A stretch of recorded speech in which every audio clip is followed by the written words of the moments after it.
అందరికీ నమస్కారం. Welcome back to our channel విజేత స్టడీ సర్కిల్. ఈరోజు మనం ఈ వీడియోలో ఆంధ్రప్రదేశ్ ఉద్యోగ మరియు పెన్షన్లకు సంబంధించి డిఏ, పిఆర్సీ, ఐఆర్కి సంబంధించినటువంటి ముఖ్యమైనటువంటి సమస్యల మీద ఏపీ జేఏసీ ఉద్యమ కార్యాచరణ అయితే ప్రకటించడం జరిగింది. దీనికి సంబంధించిన సమాచారం వీడియో చూద్దాం. అంతకన్నా ముందుగా మన ఛానల్లో ఉద్యోగులు మరియు పెన్షన్లకు సంబంధించి జీతాలు, పెన్షన్లు, డిఏ, పిఆర్సీ, సర్వీస్ మ్యాటర్ సంబంధించి ప్రతి అంశాన్ని వివరిస్తూ విశ్లేషణ చేస్తూ వీడియో చేయడం జరుగుతుంది. అలాంటి వీడియోస్ కావాలనుకుంటే మన ఛానల్ సబ్స్క్రైబ్ చేసుకొని ఫాలో అవ్వండి. మీకు తెలిసిన వారికి తెలియచేయండి. ఈ ఆలస్యం చేయకుండా మన వీడియోలోకి వెళ్దాం.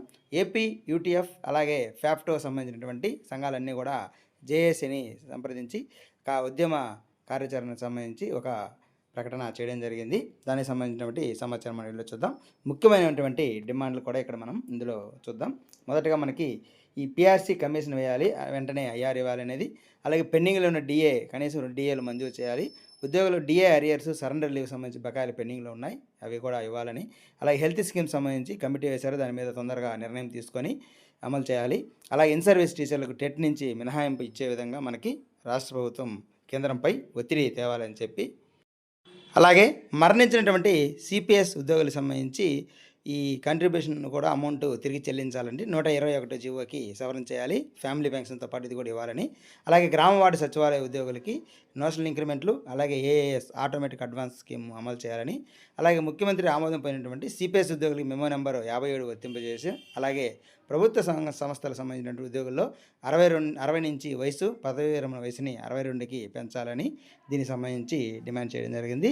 అలాగే వీటన్నిటికి సంబంధించి కాంట్రాక్ట్ ఉద్యోగులు సర్వీస్ రెగ్యులర్ చేయాలి, అవుట్సోర్సింగ్ ఉద్యోగులకు సంబంధించి ప్రభుత్వ పథకాలను వర్తింపజేయాలి అని మనకి జూన్ 25 లోపు ప్రభుత్వ ప్రధాన కార్యదర్శి గారికి నోటీస్ ఇవ్వడం జరుగుతుంది.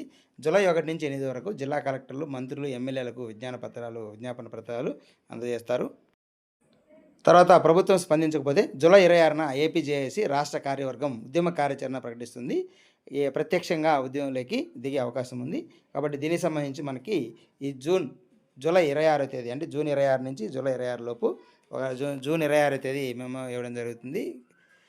సిఎస్ గారికి మెమరాండం ఇస్తారు. తర్వాత మనకి జూలై 26 లోపు దానికి సంబంధించి ప్రభుత్వం ఎటువంటి నిర్ణయం తీసుకోకపోతే జూలై 26 తర్వాత ఉద్యమ కార్యాచరణ ప్రకటించే అవకాశం ఉంది. ఇప్పటికే ఆలస్యమైంది అన్నట్లుగా మనకి జేఏసీ చైర్మన్ గారు మాట్లాడడం జరిగింది.